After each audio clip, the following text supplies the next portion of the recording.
What's up, YouTube?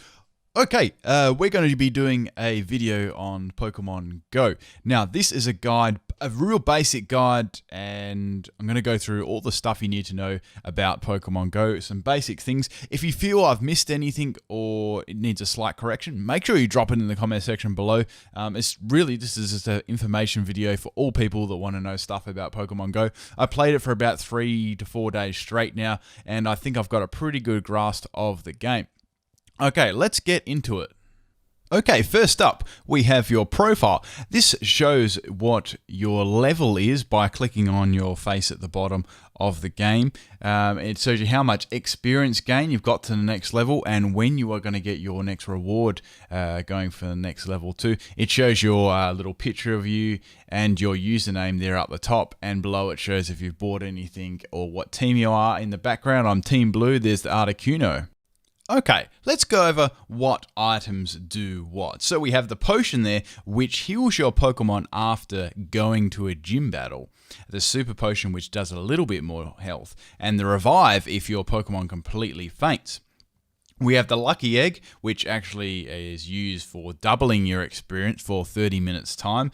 Make sure you're careful using this though. They're not a very easy item to get outside purchasing. Now, the incense is a very important one. If you use this incense, it will attract wild Pokemon to your location. Even if it's a very barren location, it will up your rate of finding a Pokemon, and it can be Pokemon that aren't even on the radar for that area either. Okay, you've got your Pokeball and your Great Ball. Obviously, that's self-explanatory. Now, lure mode is very interesting. Last night, I seen a person cast 2 lure modes next to 2 Pokezones. Now, what this does is this actually attracts Pokemon as well. But this, however, works for everyone. So say I've got one guy use it, then everyone can benefit from it for 30 minutes. Okay, now let's go on the mechanics of actually catching a Pokemon. Now, firstly, you'll find a Pokemon when you come across it. You'll have a little symbol in the bottom of your screen. It'll look like sort of like dog paws. Now, obviously, the higher the amount of paws, the further away the Pokemon is. So, you know, it'll go 3 paws, 2 paws, 1 paws. Then when there's none, you're basically standing next to it. So keep that one in mind when you are searching for Pokemon as well there. At the point of catching a Pokemon, you will bump into it and you'll bring up the Pokemon. You will need to face it with a camera. There will be arrows on the side actually pointing to where the Pokemon is. Now, catching the Pokemon. This took me a couple of goes to get. The footage shown here probably isn't the best because I was still learning the game then, but you need to hold the Pokeball down until you see a circle appear around the opposing Pokemon. It'll fluctuate in and out. You want to get it the smallest circle possible when the ball hits the Pokemon. This gives you your highest chance and it gives you the most experience as well. Now, your experience is also obviously based on how many Pokemon you catch too. So if you catch a Pokemon, you'll get a certain amount of experience. Let's go a little bit more into catching Pokemon. Now, if you've got a Pokemon, right, and you want to evolve it and change it, you need to catch a lot of the same Pokemon, right?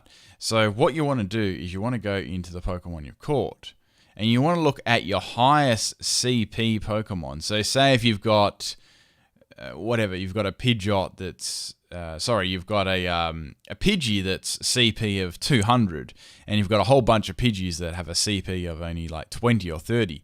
You need to actually go to them, click on them, and you need to scroll down, and there'll be an option called Transfer, and you click on that, and that'll change the Pokemon into candy. Now, upon catching a Pokemon of that evolution line, you'll get 3 candy. Upon turning the Pokemon or transferring it, you'll get 1 candy.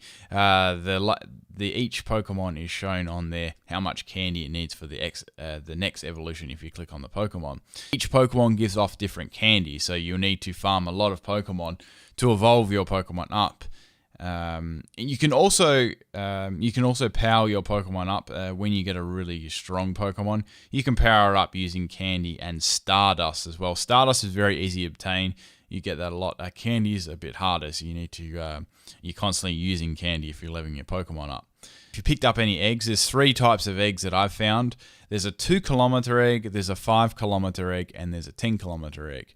Now, each of these eggs means something different. Obviously, the shorter kilometer one, in my experience, means the Pokemon isn't as good as the higher one. So 2-kilometer ones, I found stuff like Caterpie, Zubat. The 5-kilometer ones, I've found stuff like Ponyta, and the 10-kilometer ones, I found stuff like Scyther. So they were pretty cool to find those ones as well. So the higher the kilometers, the higher the price. Now, you can do this in a car, but if you just like plant your foot and do 200 kilometers an hour, you are most certainly going to it's not going to count. You need to go like same speed as like a human being would. So you can't really cheat that one there. Okay. Also, now let's go into battling gyms. Now, if you look on your map, you'll probably see like these big, really tall things. They'll be red or whatever color, like whoever went with what. Now, you'll click on them. You need to be near them too. You need to be near them to click on them. So it'll tell you the gym and you can challenge it and such. Now, make sure you've got some potions and things. If you challenge the gym, you pretty much just spam the other Pokemon. That's what I found so far. If you have found other ways and stuff or whatever, you could just mention in the comment section below, but that's what I found. And you can actually, you drop the points of the gym and you keep doing that until you take over the gym yourself. You can deposit your own Pokemon in there, and that one will stay with that gym, and it'll give it a little icon in your Pokédex too, or your Pokemon, and it'll tell you that it's in the gym, and that's going to be the Pokemon you drop off in the gym. So you can drop all these Pokemon off the gym, you can challenge other people's gym, but be aware there's someone that means someone can challenge your Pokemon as well, so you'll know when your Pokemon comes back to you that your gym has lost. So really cool feature, I like that one. And you can also train your Pokemon too at the gym there as well. Now, also, there'll be points as well on the map. They'll be called Pokestops. Now, with Pokestops, they're really, really good for getting items, especially Pokeballs. Now, if you're clever and go to an area that's got a lot of them, you can actually walk a little circuit. Now, if you walk a little circuit, you can actually spin the Pokestop around. Now, the Pokestops that are available to get will be a light blue color. Now, after you grab your stuff for them, they'll change to a purple. So go to the next one, then grab your stuff, then walk around. They don't take very long to recharge, but you'll know when it's recharged because you can get all kinds of stuff like Pokeballs, anything revives, that sort of thing. I've even got eggs before, so yeah, they're really good to have, and they're your bread and butter. You actually don't really need to spend a cent in this game if you do that and find some good points.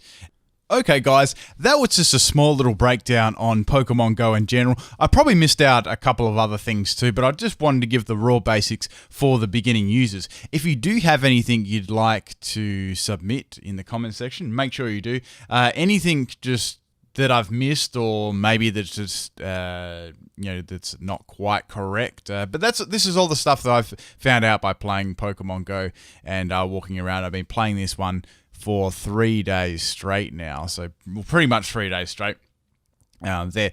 But yeah, definitely the whole thing about this game is you pretty much just catch every Pokemon and do all the little Pokestops as well, and you just keep leveling up and you eventually find better Pokemon. You absolutely don't need to pay for this game either. All you need is Wi-Fi data on your phone. I mean, which most people using their phone would have anyway. So it's not very hungry on that either. It's more hungry on the battery. But yeah, everything you can get free. Just if you play a lot and go around to lots of Pokestops, it should be all good. You can this gaming experience is definitely fine playing it free. There's stuff in the shop pretty much to speed stuff up.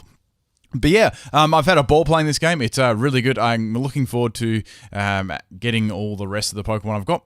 I've got quite a few of them already. Be interesting to see when they add in the trading as well with other people. They did mention that in their trailer, but they haven't done that. And all the other Pokemon too. I'm sure they'll slowly roll it out as well in the future too, and everyone there.